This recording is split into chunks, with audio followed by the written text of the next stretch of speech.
السلام علیکم ورحمۃ اللہ وبرکاتہ۔ ناظرین و مستمعین، یقیناً آپ خیریت سے ہوں گے اور خیریت میں ہوں گے۔ رب رحمان آپ کے لیے خیر کے سب دروازے کھول دے۔ رمضان المبارک میں کرنے والا انمول کام یہ ہے کہ تعلیم و تعلم کا سلسلہ بھی جاری رکھیں۔ جو سکھلا سکتے ہیں وہ تعلیم کا اہتمام کریں، اور سیکھنا تو ہر مسلمان نے ہے، وہ تعلم کا معاملہ اختیار کرے۔ تو باہر صورت جہاں آپ نوافل پڑھتے ہیں، جہاں آپ صرف قرآن شریف کی تلاوت کرتے ہیں، یا جہاں آپ صرف رمضان المبارک میں ذکر اذکار زبانی پڑھتے ہیں، وہاں ساتھ ساتھ کوشش کریں کسی کورس میں شامل ہو جائیں۔ کوشش کریں اپنی ترجمہ کلاس کی کوئی کاپی بنائیں، نماز کی کوئی کاپی بنائیں، کوشش کریں کوئی تجویدی قواعد تھوڑے سے سیکھ لیں، آدھے پارے کا ترجمہ پورے رمضان میں سیکھ لیں، انبیاء کرام کی دعائیں سیکھ لیں۔ یعنی روزے کی حالت میں دین سیکھنا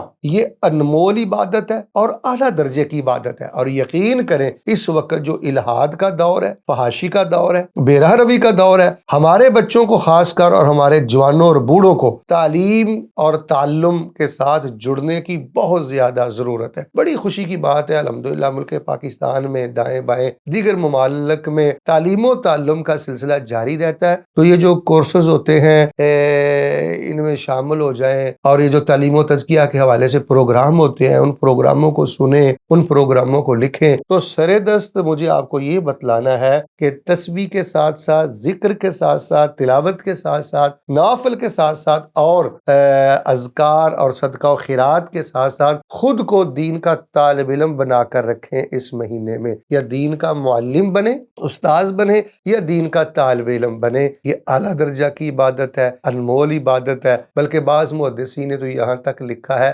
فرائض کے بعد سب سے اعلیٰ جو محبوب عبادت ہے وہ ہے دین سیکھنا اور دین کو سکھانا۔ اللہ تبارک و تعالی مجھے اور آپ کو رمضان مبارک میں دین سیکھنے، سکھلانے کی اور تعلیم و تعلم کی توفیق عطا فرمائے۔ آمین ثم آمین۔